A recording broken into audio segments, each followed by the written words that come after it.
Você já ouviu alguém falar sobre Kant? Eu sou a Rafa E eu sou o William. e hoje nós iremos apresentar para você um pouco da história de um dos nomes mais famosos da filosofia, Kant.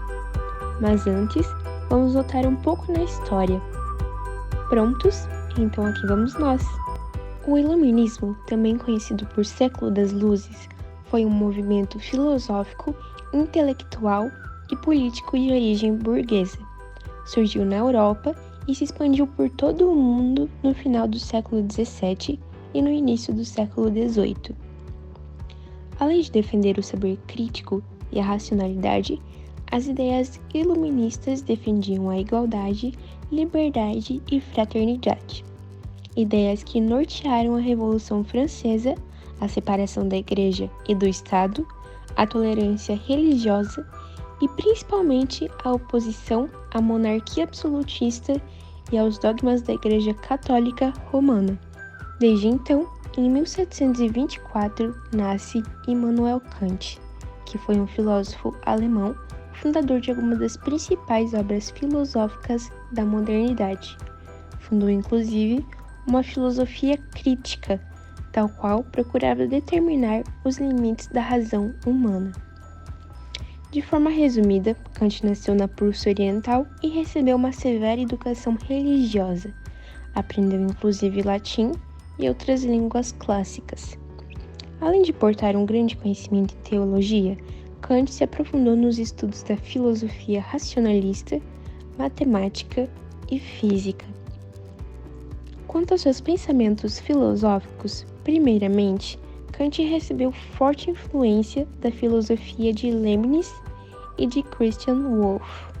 Após isso, Kant foi influenciado pela ética e pela filosofia empírica dos ingleses, sendo que passou a adotar uma postura crítica referente à correlação entre conhecimento e realidade.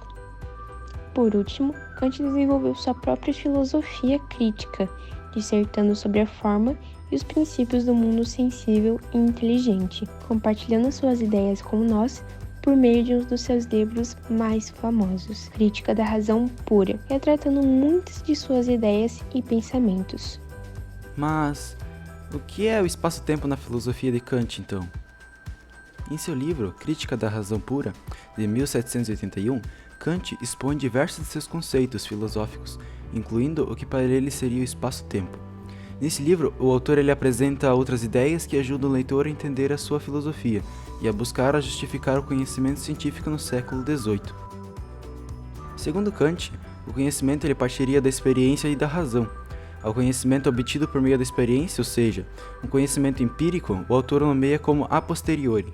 Já o conhecimento que obtemos por meio da razão, o autor se refere a ele por conhecimento como a priori.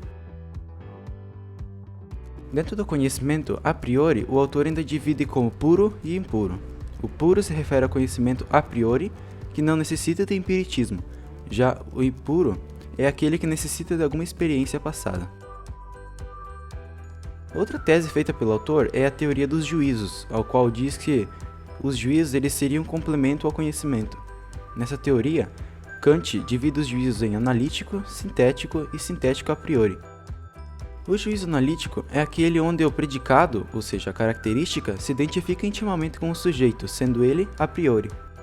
Por outro lado, o juízo sintético é aquele em que o predicado não se relaciona com o sujeito intimamente.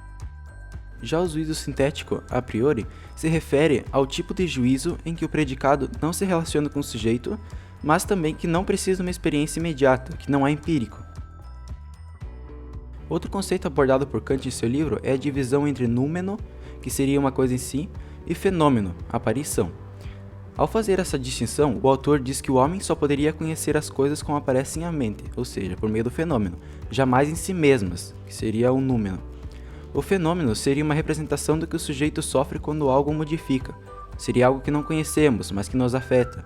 Algo que, apesar de nos afetar, não conseguimos criar a imagem na nossa mente. Em seu livro, Kant também nos apresenta o seu idealismo transcendental.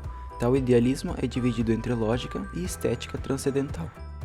A estética faz referência à maneira de como adquirimos conhecimento de acordo com a sensibilidade. É dentro dela que Kant diz que a nossa intuição é a maneira de como o nosso conhecimento se relaciona com os objetos, sendo que só é possível essa intuição por meio da nossa sensibilidade, o que por sua vez significa dizer que a intuição é empírica. Falando sobre o conceito de fenômeno, aparição, o autor afirma que todo objeto que não passa por uma intuição empírica será um fenômeno. O autor divide ainda o fenômeno em matéria e forma. A matéria seria diversos tipos de sensação que temos quando entramos em contato com um determinado objeto, e a forma seria a própria forma e composição de determinado objeto, o que ele realmente tem de diverso. Por outro lado, a lógica transcendental é a maneira de como organizamos, descrevemos e entendemos esse conhecimento. Antes de adquirirmos uma lógica transcendental, nós possuímos uma lógica geral, que é uma lógica que possui suas próprias regras, ciências, podendo ser chamada também de pura, já que é um entendimento independente da intuição. Ela não tenta investigar a origem dos objetos, por isso trabalha com formação de conceitos a priori, o que vai de encontro com a lógica transcendental, já que esta é formada a partir da intuição, mas não depende de uma origem empírica do conhecimento. Kant mostra que tempo e espaço são formas fundamentais de percepção, formas de sensibilidade, intuição, e que existem como condições necessárias de toda experiência. Eles podem ser definidos como intuições a priorísticas puras, que não dependem da experiência, subjetivas, que são percebidas por um sujeito particular e que se encontram presentes no espírito humano, permitindo ao homem formular conhecimento acerca do mundo sensível. O espaço proporciona à mente humana a capacidade de compreender um determinado instante, sendo que quando se pensa em espaço, só é possível que haja tal pensamento pelo fato de que o espaço permite que haja o pensamento dentro dele mesmo e dentro do tempo. É nele que se encontram presentes objetos e materiais externos ao sujeito. Através do pensamento é possível perceber o espaço, possibilitando que a mente crie, molde ou apague imagens. Por exemplo, pode-se projetar mentalmente um objeto ocupando um determinado espaço. Esse objeto só é compreendido mentalmente pelo fato de ocupar um certo espaço, ao passo que, para que somente ele seja projetado, é necessário que antes exista um determinado espaço que viabilize a mente a pensar em um objeto, que se manifesta no pensamento. Em conjunto com o espaço, encontra-se também o tempo, como outra condição a priori da intuição, e que é igualmente responsável por estruturar a percepção humana, para que esta possa formar qualquer tipo de conhecimento relativo ao mundo fenômico. O tempo é uma experiência intuitiva, através da qual o ser humano percebe alterações na natureza e a mudança de condições dos objetos mundanos. Processo esse que ocorre internamente, ao contrário do espaço, A consciência ela faz uma leitura da realidade através do tempo, de maneira a relacioná-los continuamente para formular qualquer tipo de conhecimento. Para Kant, o tempo é sempre sentido de maneira indireta, pois são os objetos do plano fenômico que sofrem determinadas modificações pela qual percebe-se constantemente a passagem temporal. O outro aspecto do tempo e espaço, segundo a filosofia de Kant, é a unicidade desses dois elementos, ou seja, o tempo e espaço em que estamos agora são os mesmos de ontem e serão os mesmos de amanhã. O que muda não são eles, na verdade são os objetos. Tempo e espaço são assim, puros e universais, são libertos da experiência, uma vez que são justamente eles que permitem que tudo, inclusive a própria experiência, venha a acontecer. Tente imaginar alguma coisa que exista fora do tempo e que não tenha extensão no espaço. É praticamente impossível. A mente humana ela não pode produzir tal ideia. Nada pode ser percebido exceto através dessas formas. E os limites da física são também os limites da estrutura fundamental da mente. Assim, vemos que não podemos conhecer fora do espaço e do tempo. Bem, essa foi uma pequena explicação do que seria o espaço e o tempo para Kant.